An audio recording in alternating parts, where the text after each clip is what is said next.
We argued that bodybuilding could benefit from including the display of fat bodies alongside muscular ones.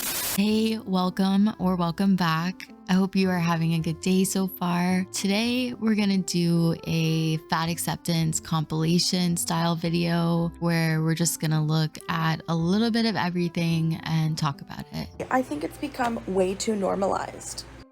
I just think that you shouldn't be allowed to comment on other people's bodies. Marissa is back. I, for one, have really been missing her unique perspective on the world. You shouldn't be allowed to comment on other people's bodies. Imagine if that was the law. This person would be arrested, and my life would be peaceful.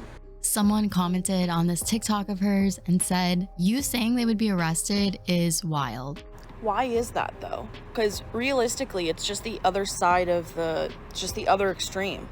Oh, you're allowed to harass people because of their body versus, oh, you should get arrested for doing that. Why can you not accept that extreme but the other? Look in her eyes as she is saying this, and you can tell she really doesn't see what sounds so crazy about a world where you can be arrested for commenting on someone else's body. She is legitimately confused what's wrong with someone else being handcuffed and put into a jail cell for saying something that she doesn't want to hear. Boy, we missed you. I guess one person's dystopian nightmare can be another person's paradise. Hello? In one of our last videos, we were responding to a fat activist who was complaining about how hard it is to go to the gym because people are so mean to them there. You get made fun of at the gym, people stare at you. Today though, the complaint is about people being too nice at the gym. Brought to us by Jock Scientist. Is there something you have learned about your dad in the course of this campaign that you didn't? Hello? The setup here is her resting with a bar over her lap, and the caption says, "Plus size people just resting between sets at the gym like literally everyone else does." Hello? Then we've got the hello, which is supposed to be that stranger who comes up to you and says, "Don't give up, you got this, buddy, you'll get there one day." And then we cut back to her where she's making this what the F face, like, how dare someone have the audacity to come up and try to encourage me at the gym just because I'm plus size. If fat phobics actually cared about our health and our well-being, they would be doing what you're saying, they'd be celebrating us. Yeah. But what they do is they make fun of us at the gym. And her caption on this says, "What, I can't be supportive?"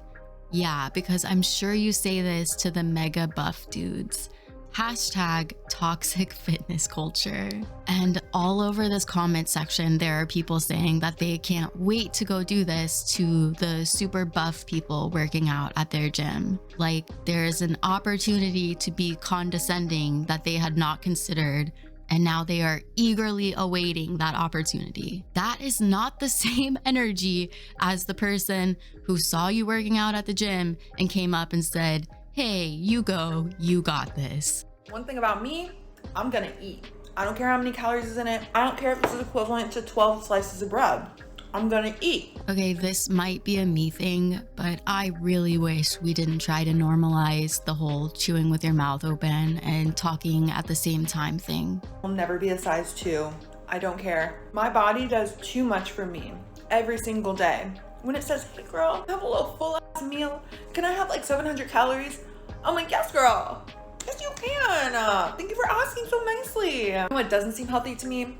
All the undiagnosed EDs that go unnoticed. I'm gonna write a book about it one day. Might even be me. I'm gonna enjoy my coffee with 30 pumps of cream. The setup here, it's either like you're free like her and you indulge whenever you want, or you have some sort of undiagnosed restrictive ED. Every cream cheese bagel, every pork sausage on my breakfast sandwich, every donut, every coffee with cream and sugar has led up to this moment. See that? I just finished my 100th berries class. Let's go! Restriction is destruction is the caption she's got on this. And she is specifically talking about food here.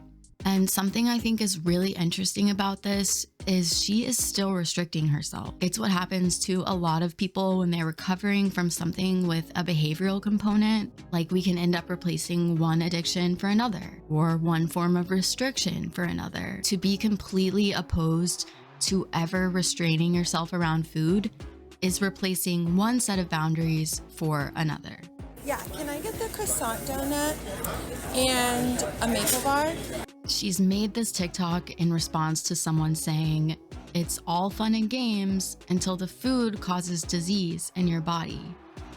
And can I also get, I'm thinking I might want an extra one, so maybe like an apple fritter? Yeah, I'll have a medium mocha. 1856, can I have an 8?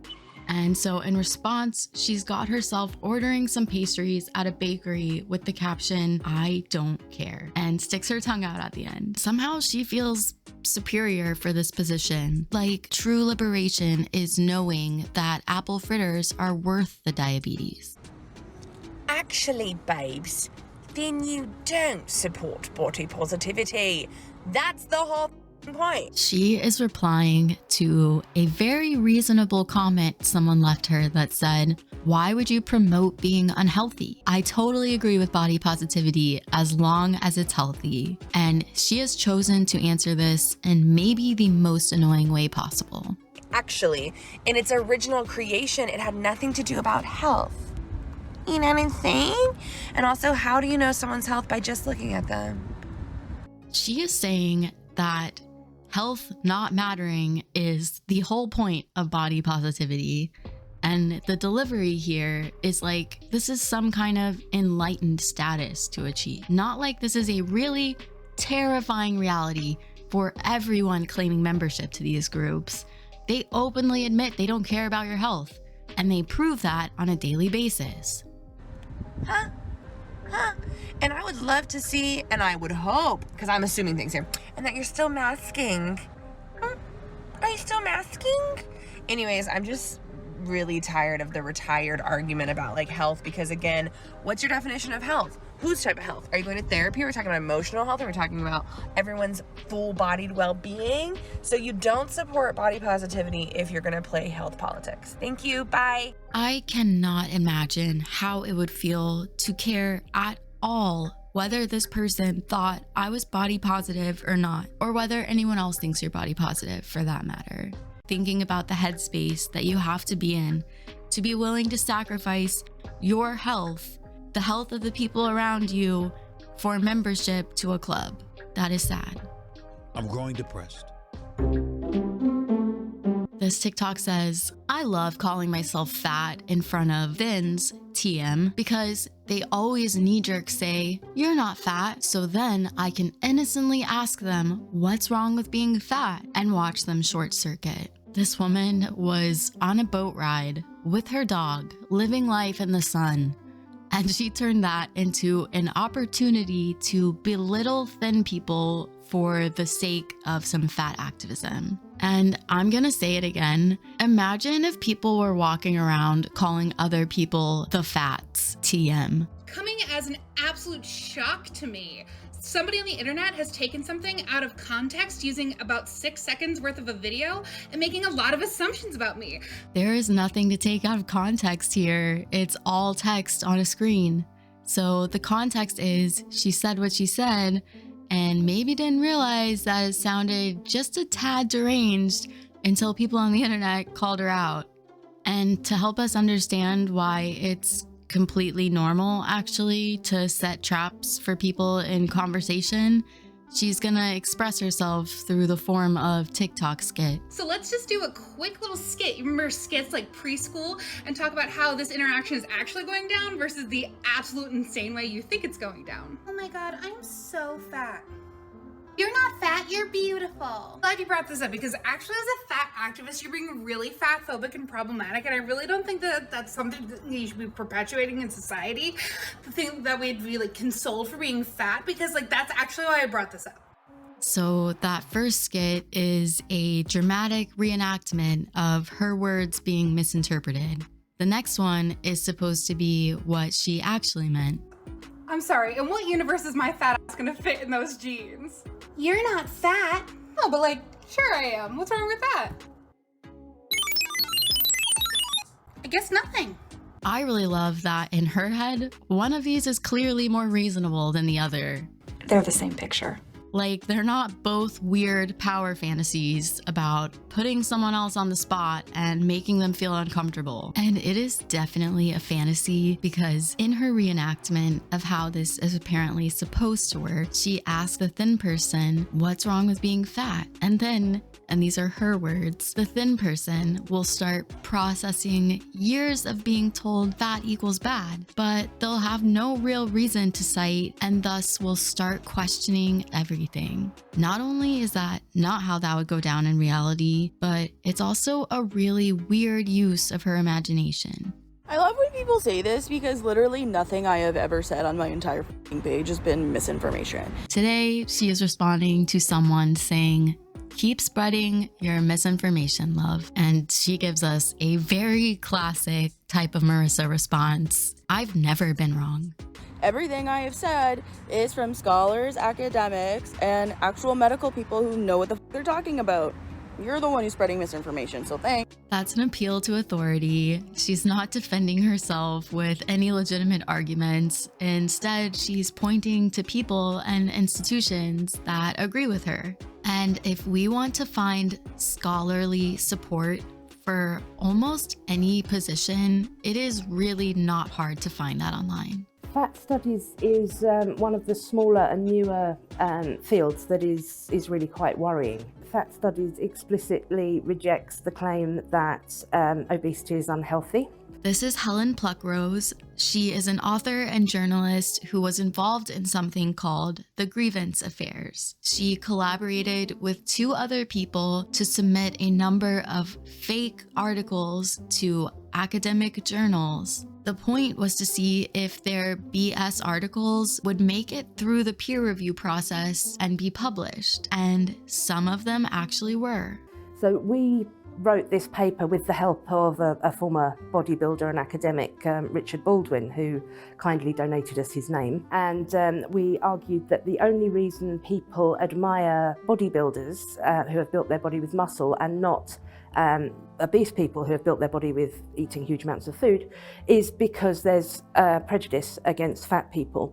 And so bodybuilding could benefit from including the non-competitive display of fat bodies alongside muscular ones. And that paper just has an awful lot of silliness. The fact that this was actually published with support is concerning. It is the Marissas of the world that have created such a demand for these types of grievance studies. I would call this the engineering of oppression. It's kind of like printing your own money because oppression is a currency in a lot of these social justice spaces. And I take that one quite personally because I've been trying to engage with fat studies as I don't precisely have thin privilege myself.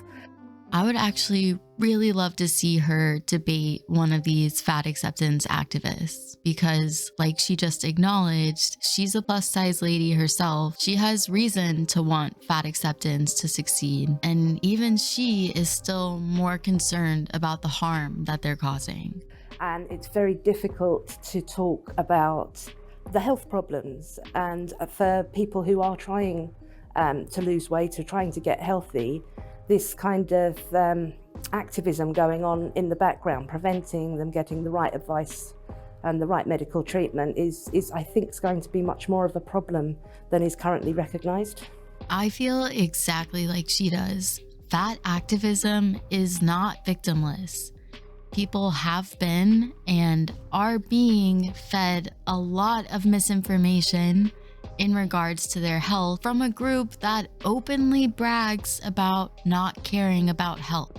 When the point stopped being, how do I fit into society's standards of what health and beauty are, and it became, what can I do to create and meet my own definitions of health and beauty, it changed everything for me. It's all so absurd and really sad at the same time. And rather than slowing down, it seems to be becoming more mainstreamed, more normalized. They literally have Unilever on their side right now. There's a lowercase fat liberation and an uppercase fat liberation. Lowercase fat liberation is the stuff I do in my life every day to create fat positivity, like putting as much butter as I want on my toast. That is Virgie Tovar being sponsored by the same corporation that makes Klondike bars. That's where I'm gonna end this one for today. Thank you for making it to the end with me. If you're still here, give this video a like if you liked it, and let me know what you thought down below. We'll talk again soon. I have lots I want to talk about on here. Take care until then. Bye.